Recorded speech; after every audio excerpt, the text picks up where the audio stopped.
Le troisième archétype du vrai fils, qui est aussi un potentiel Absalom, c'est le fils désobéissant et rebelle. C'est celui qui est avec vous.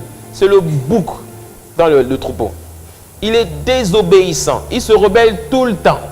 Deutéronome chapitre 21, verset 18, dit « Supposons qu'un homme ait un fils désobéissant et rebelle qui n'écoute ni son père ni sa mère et ne leur obéissent pas. Même après qu'ils l'ont puni, le père et la mère le prendront et le conduiront vers les anciens de sa ville à la porte de l'endroit qu'il habite. Ils diront aux anciens de sa ville, voici notre fils qui est désobéissant et rebelle, qui ne nous écoute pas et qui se livre à des excès et à l'ivrognerie. » Hein? Dieu dit, tu extermineras ainsi le milieu de toi. En faisant quoi? En le lapidant. Ça veut dire quoi? Il faut le dégager.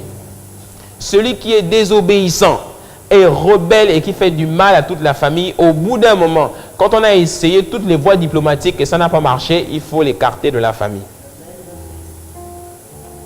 Il ne faut pas dire amen, il faut dire aïe.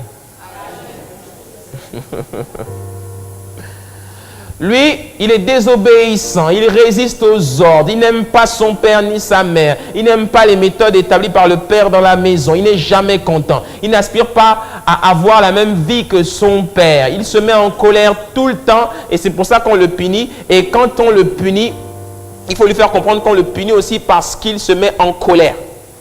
Quand tu vois un fils dans la maison qui, à la moindre réprimande, au moindre reproche, se met en colère, parce qu'on le réprimande, c'est un fils rebelle.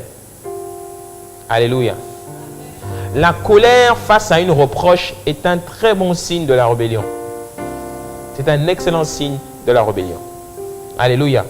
Le vrai fils, il encaisse, il dit, je demande pardon, veuillez m'excuser.